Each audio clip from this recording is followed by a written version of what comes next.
Before we get into today's video, let me just say, I planted a bush. Let's go.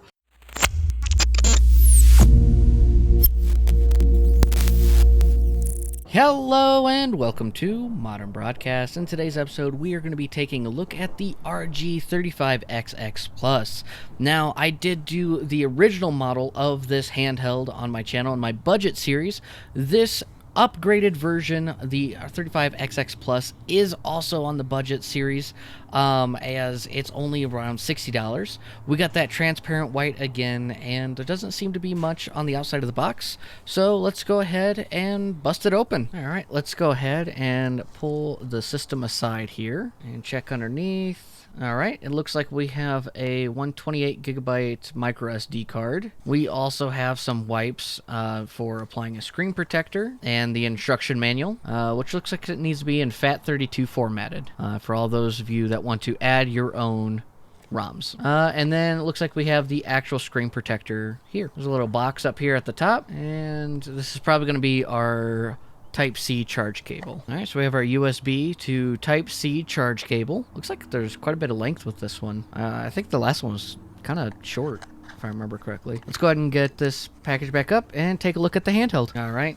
let's go ahead and slide the handheld out of the bag here. Oh, there we go. And removing the foam padding. Here it is. So, very similar, pretty much identical, really, to the last model of the 35XX. And, looks like there's a little bit of dust here on the screen. But we have that nice Anbernic mem pad for the buttons, A, B, X, Y. On the side here, we have our power button, our reset button, micro USB 1, and the second micro USB card slot. Up top, we have a mini HDMI out, volume up and down. On the back of the device, we have our R1, R2, L2, L1, and again, it's that model 35XX Plus. I love the clear shell of these handhelds.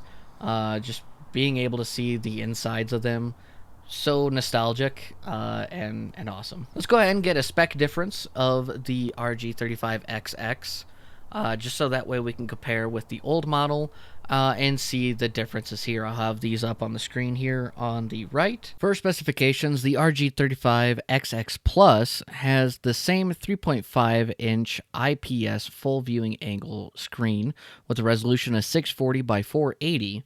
The CPU is an H700 quad-core ARM Cortex-A53 1.5 GHz frequency, whereas the 35XX was a quad-core ARM Cortex-A9.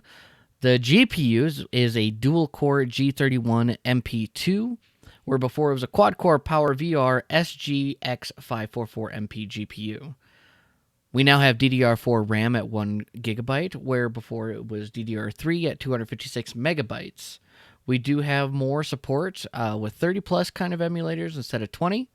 Same high-fidelity speakers, and the same lithium-ion battery. However, it's now lasting 7 hours instead of 6. Alright, turning on the device here. It's a little bit hard to see.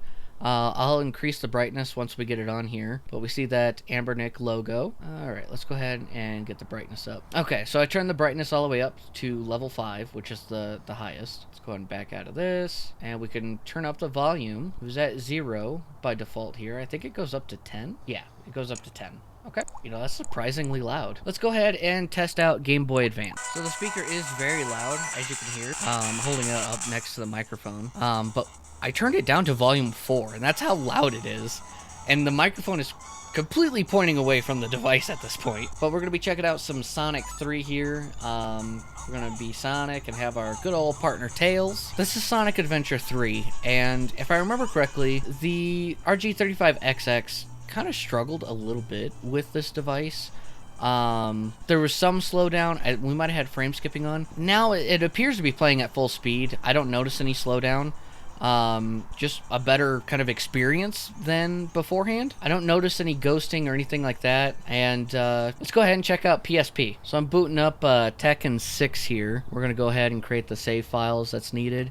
It's a little wonky playing PSP games on the square handheld when that device was more rectangle in shape, but it gets the job done. It's playing at full speed here. There's a little stutter here and there, like when I punched right there, there was that brief kind of stutter, but I definitely think that you could get a full experience out of this. I do believe that we're utilizing some frame skipping, maybe just slightly, maybe like a frame skip of 1 or 2. But overall, it's responsive, and we really only have slowdown occasionally. Here we are with some Tekken 3 on the PlayStation. I went ahead and plugged this into my Elgato here to kind of test out the gameplay, and I gotta say, this plays really smoothly. I'm getting my ass kicked, but it plays smoothly, it's responsive, and honestly, it looks great on the big screen as much as it does on the smaller screens. Round 2, fight!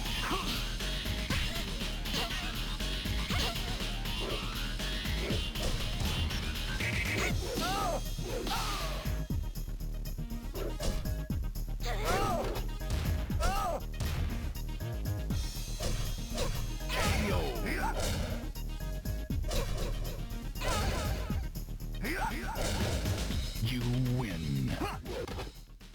So here we have Street Fighter Third Strike for the arcade system. I love this game. I play this game on Mac Arcade. This is such a fun game to play and play with others, and I'm really hoping that it works really well on this system. I do notice that the controls are very smooth. It's not that difficult to do the combos like Hadouken or the kicky one. But I was trying to figure out the layout of the buttons on the controller, as I'm so used to playing this on an arcade stick. But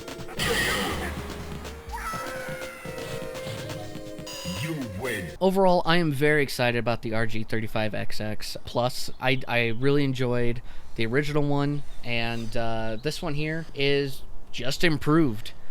So it's still a budget handheld. I believe this is only like $60. So yeah, let me know in the comment section what you think of this device. And we'll go from there. But thanks so much for watching. If you enjoyed this video, please consider leaving a like and subscribe. What are your thoughts on the RG35XX? Is this handheld worth getting? In my opinion, yes. I think it's a great budget handheld. This is my kind of go-to. Carry it with me, slip it in the pocket, and go. Have a great week, everyone, and take care.